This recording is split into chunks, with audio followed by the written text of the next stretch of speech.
Okay, and then just to show the administration in Heidelberg, the city administration is in disarray.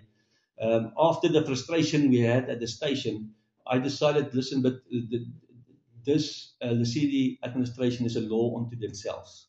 And then I discovered that in Bergsig, after the xenophobic violence in Rotanda, where most of the councillors, some of the councillors' buildings were burned down, then the council here rallied because here there was always a majority ANC. So the ANC has got the majority; they can decide. So they decided, like in Zuma's time, Zuma didn't ask for it; he just got it. Nkandla will be built for him.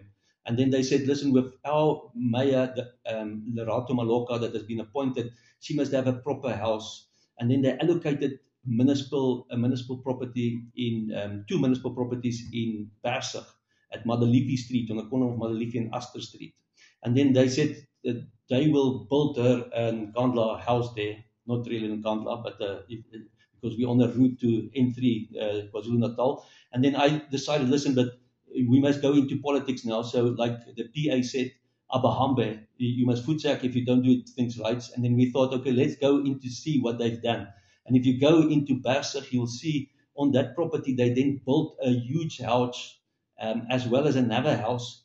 They didn't consolidate the stands initially, and the initial cost was in about 1.8 million. And if you, I'm also a property valuer, and in Bergsig, the property ranges at that period between 750 and 1.1 million. And the 1.8 million which they spent is an overcapitalization of that area, and they would never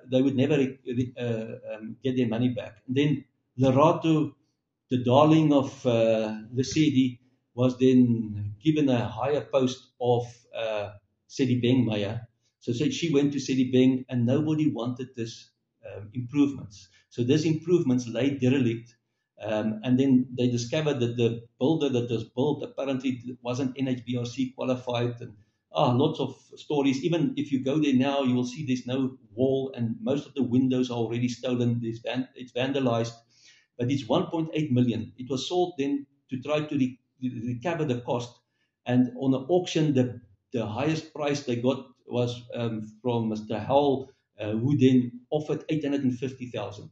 But he asked them to first consolidate, and but they at that stage didn't consolidate, so he withdrew his claim. So currently, that building is currently in the asset register of Lesedi.